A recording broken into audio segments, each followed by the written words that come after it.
Hello and welcome back. I hope you're all well and staying safe. This week we're going to be talking about feminism, which I'm totally sure is going to be a very safe and non-controversial topic. If you haven't already, help the channel grow by sharing and subscribing. This episode wouldn't be possible at all without my close friend Océane Goujon, who over the years has helped me grow and understand these issues in a far more in-depth manner, so I just wanted to give credit where credit was due. Just before we start, I wanted to give a content warning. We'll be covering sexual assault and some slurs will be mentioned. Well, if it hasn't been obvious already, I'm an ardent intersectional feminist. I'm also a man, which according to some on the right shouldn't really be possible. This episode is going to be a lot more personal because I think my own lived experience will help here because of a slightly different perspective than what you might be used to hearing. When I was younger, I had what I would describe as feminist instincts, but no language. All the language I had and understood came from an online culture that brought up a lot of tropes, which those who look into men's rights activists would find quite familiar. Things like saying that it's not fair that women get such advantageous rulings in divorce and custody agreements, or that feminism isn't right, we should be an equalist, and other such ideas. Having grown up a bit, and not being a wild teenager any longer, having spoken with a lot of feminists, reading feminist literature, and just generally looking outside of the internet, I've dropped those positions because I've come to understand the layers through which they exist. See, this is the problem with men's rights activists. They have the start point that men get savaged in custody court, and think the answer is that this issue must be forced through legislation. If they look at the reasoning that custody courts come to on this issue, then you start to see a more complex picture emerge. Children usually stay with the primary caregiver as their primary custodial guardian if the parents cannot agree on equal custody. It just so happens that in most traditional marriages for most of the past few centuries, women have been the primary caregiver whether they wanted to be or not. Even though we've made great strides towards equality, women are still expected to be the primary caregiver and give up their jobs. Even for those in childless or child-free marriages, women are still expected to be the primary house caretaker, in that the cooking and cleaning falls on their shoulders. It is estimated that on top of full-time jobs, women do roughly 30 extra hours of labour a week, whilst men, in comparison, do very little. This is neither fair, nor right, nor sustainable, and explains why even to this day, women tend to be given primary custody in cases where it is in dispute. As a man, I would say that feminism helps men immensely. Every single feminist I know on a personal level is far more interested in my well-being, mental, physical and emotional, in a surer way than non-feminists are. This is something that has been observed in that men tend to focus on physical well-being and of late a little on mental well-being. But any emotional trouble, we're just supposed to soldier through because of that stiff upper lip and stoicism. Don't cry, don't feel, just keep going, keep moving. That causes so much damage and mental trauma to men that it cripples many for years, if not for life. But you don't see men's rights activists or anti-feminists campaigning on these issues.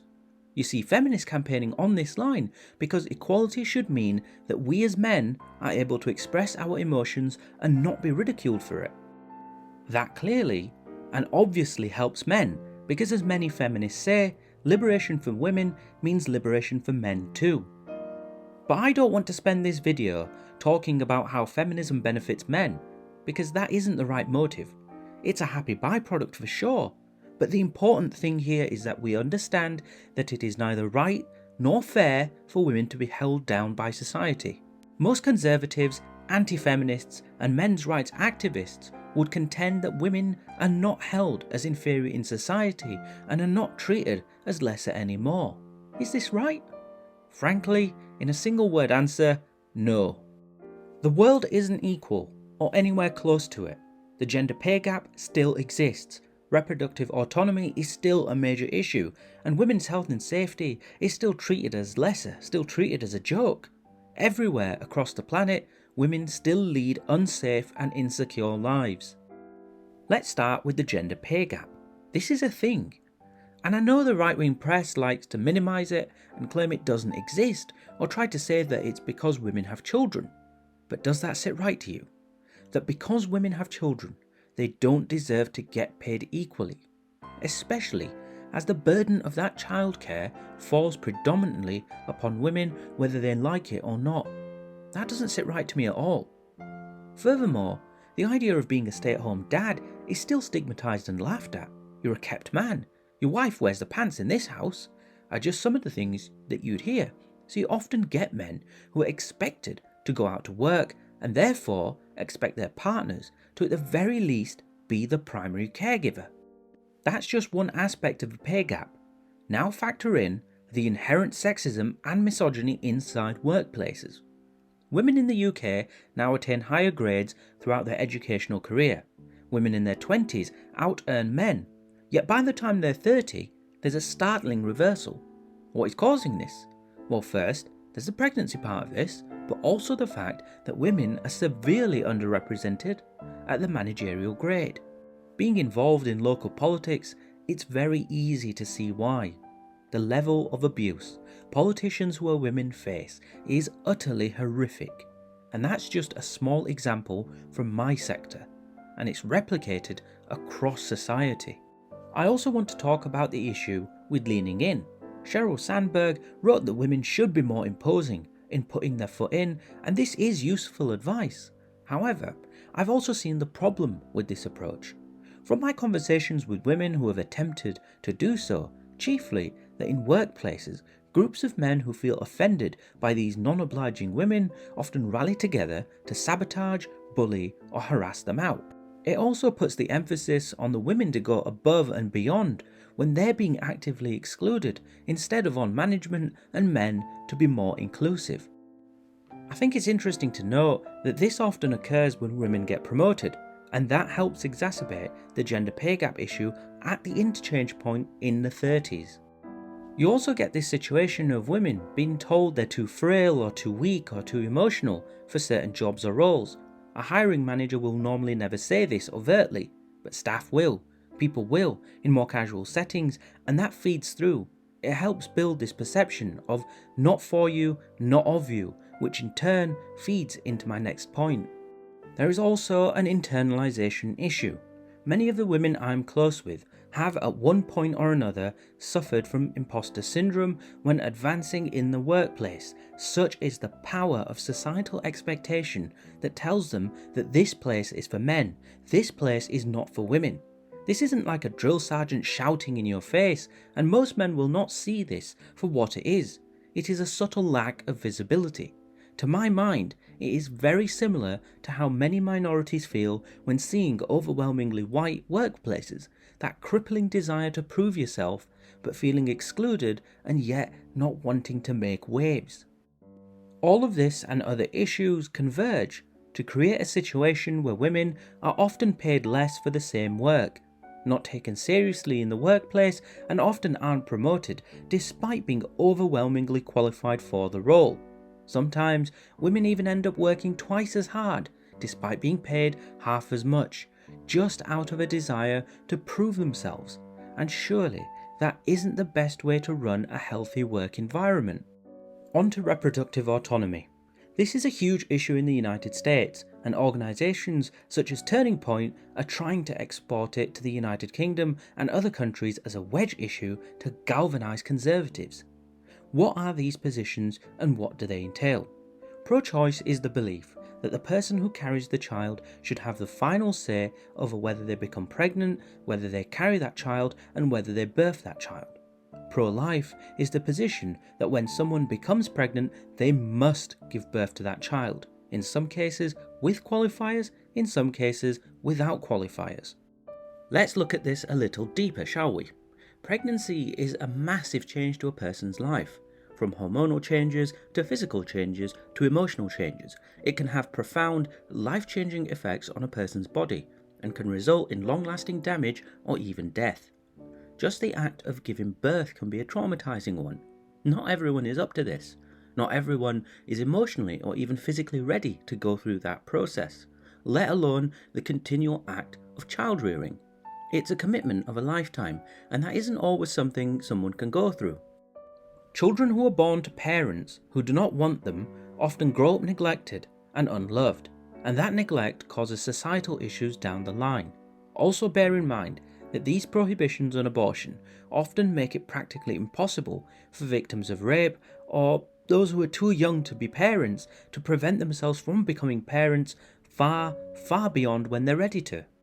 Frequently, those who are most pro-life seem to be the most pro-birth rather than actual pro-life, because so often those positions correlate to people who are the most aggressive at wanting the removal of welfare or preventing safe sex initiatives or even just ensuring that basic sex education is present in schools. People having safer sex from a more informed perspective can only benefit people's quality of life and also reduce the necessity of abortions. But it isn't about that. It's about controlling women's bodies so that forced births can continue to be a thing. And bear in mind that institutions that look after reproductive health are about a lot more than abortions. It's about controlling STIs. It's about diseases that can affect people's reproductive organs without being sex-related, like cancer or UTIs. And even on this, women are still on uneven grounds. If I want to as a man, I can go and get a vasectomy, and though some questions will be asked due to my age, it's highly unlikely that I'd be refused. If a woman wanted a tubal ligation, a very similar procedure to a vasectomy, doctors will often refuse and delay until a more appropriate age, even though the law says they have a right to it. That's before we even talk about the medical profession as a whole not taking women or their pain seriously. This is a serious problem and causes needless suffering and death. What does it matter if someone is crippled by their period? What does it matter if a woman has a pain that won't go away? She's probably just being hysterical or is just a weak woman. After all, endometriosis isn't a serious problem, and non-medically necessary episiotomies are totally fine. Or really, any number of other illnesses, syndromes, conditions or diseases that if they affected men would be taken incredibly seriously. That totally isn't an issue, like there's nothing to see here at all.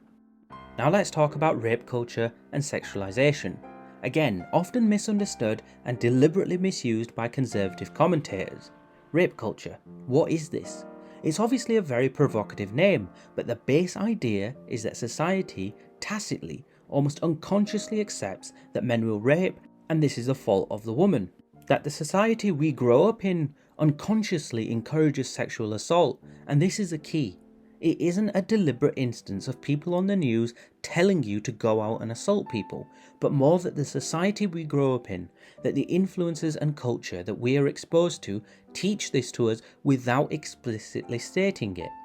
A good example of this is the film 16 Candles, and in that film there's a pretty overt scene of date rape. That's a film that countless people grew up with and seeing it as funny or romantic. When I watched it in the early 2010s, that whole sequence was so off-putting I couldn't really enjoy the film anymore and haven't really seen it since. Is the film telling people to go out and date rape? No, of course not, but it is subtly, almost unconsciously saying that this is funny, that it's not a serious problem or a crime. Bear in mind that the boyfriend in this situation handed out a passed out Caroline to another man and told him to have fun, like she's an object to be used and shared. It's funny when she wakes up next to a boy that she didn't consent to, and we're all supposed to laugh at how the nerd got laid, as if somehow that's funny. When people talk about rape, it often conjures in their minds the image of an evil man in a dark alleyway who grabs an unsuspecting woman at knife point. The fact is, however, that the majority of rape and sexual assault isn't done by that evil man in an alleyway, but by close friends and people in the victim circle. Most rape is also not violent in the sense of a knife to your throat, but coercive. It's the refusal to accept a no, the refusal to back down in the face of someone obviously not wanting to have sex. This refusal to accept a lack of consent is very common in our society. You will often hear phrases such as, "Your mouth is saying no, but your body is saying yes. I could tell you really wanted it. She's a slut, what does it matter who sticks it in?" Everywhere in popular culture and media, it's pretty commonplace to see issues around consent being ignored and a refusal to address them. And those women that do enthusiastically consent, well, they're sluts, so of no actual worth. With one hand, we shame them for being prudes, and with the other, we shame them for not being prudes. Too often men believe that if they put in enough kindness coins into the slot machine that is a woman, then they will inevitably be rewarded with romance or a physical relationship, if only they put in enough kindness coins. What do you think happens when men who view interactions with women this way don't get the result they thought they were owed? And this problem isn't just the issue of kindness coins, it also stems to basic interactions. Say you're a man, and you buy a woman a drink in a bar. Do you think you're owed anything from her? Too many men think that at the very least, that entitled them to her time, if not her relationship. Or perhaps if you compliment her, or perhaps even if you take her on a date and pay for it. There's been a spate of incidents where men have asked for refunds for dates because the women didn't sleep with them after. Do you see the issue there? And if you think rape culture doesn't exist, why do rapists continually get away with significantly lower sentences than people believe? A good example of this is the literal definition of a rapist in Brock Turner. But it's about so much more than creating a culture where sexual assault is tacitly accepted as a thing. It's a culture where the blame for suffering a sexual assault falls onto the victim. The first questions always seem to be addressed to what the victim was wearing, what they did to provoke the assault. You get insipid comparisons to people who leave their doors unlocked if the victim had been drinking. Aspersions cast against their sexual history, even so far as going to suggest that the victim secretly asked for it and is somehow ashamed. Take the case of Ched Evans, in which the entire account came from Ched Evans. It was his words used to convict him.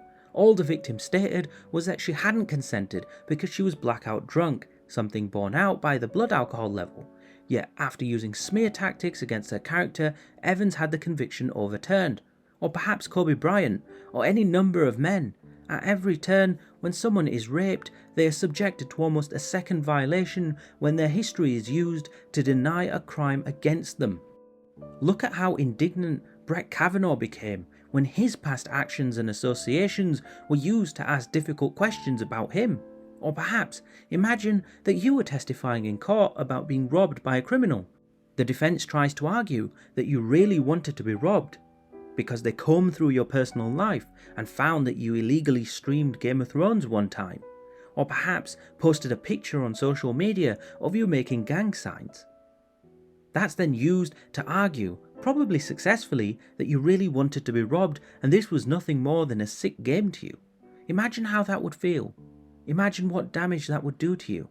This is the experience of survivors of sexual assault every single day. This is a culture that not only tacitly condones rape, but one that enables it by preventing any real form of justice. This is naturally exacerbated by the fact that women are sexualized and objectified repeatedly. Practically every single woman will know exactly what I'm talking about, that any time they are noticed, invariably comments will be made about their body, their appearance, or vocalizing fantasies about them. The more famous and successful the woman, the more virulent and violent many of these comments get. Is it right for this to happen? Not a chance in hell. You don't ever get the same level of commentary about men. And bear in mind that feminists campaign against that too. And this has a tangible effect on young women growing up. It affects self-image and it affects mental health. We also have this nasty tendency to judge women on their appearance and then criticize women for caring about their appearance. There's just no way they can win sometimes.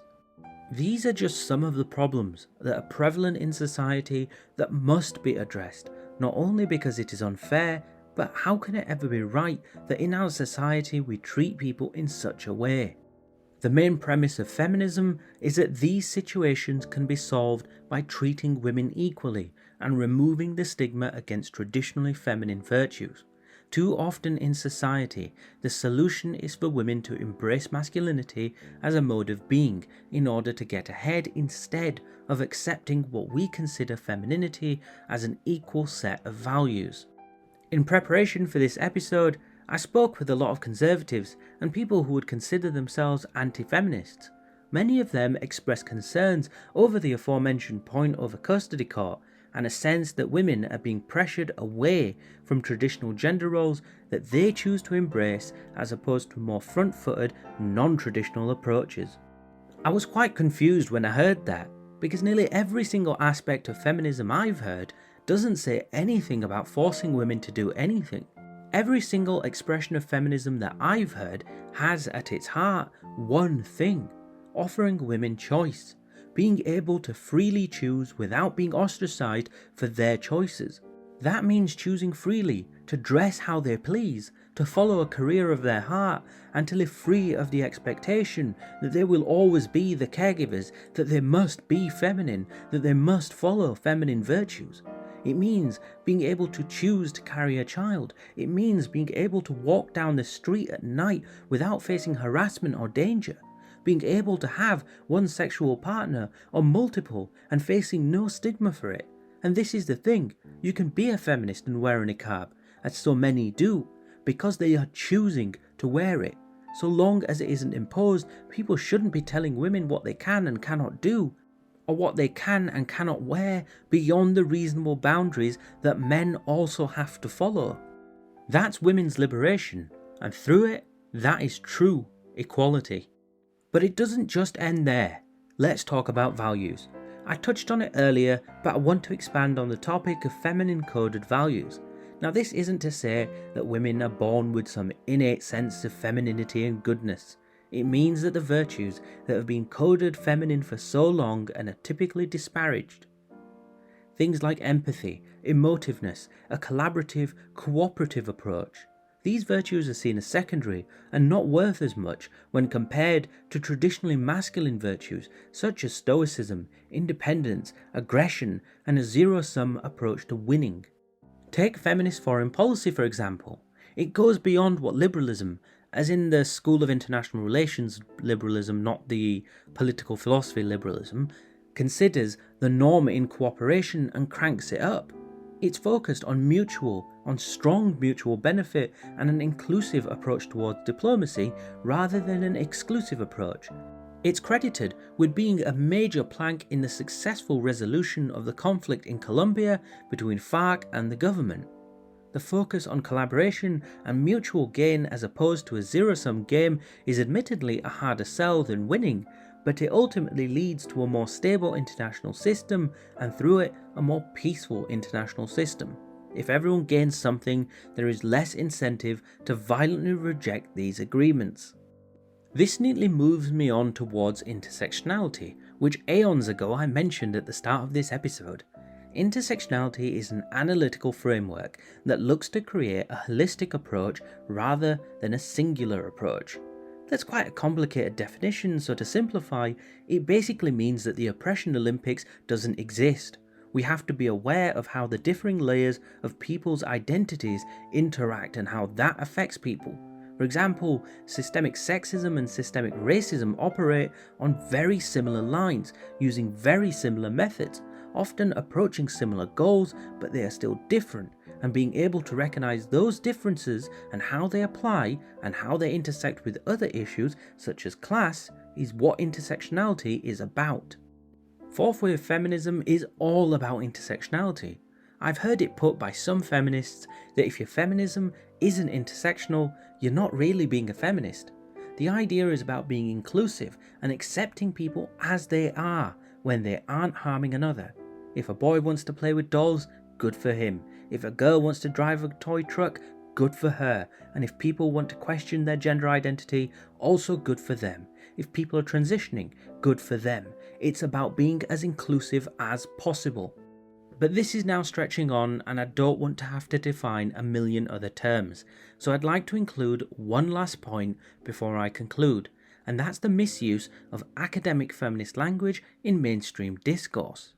Feminism is more than just a movement, it's also an academic framework, and like Marxism, what is said academically is not always fit for public consumption.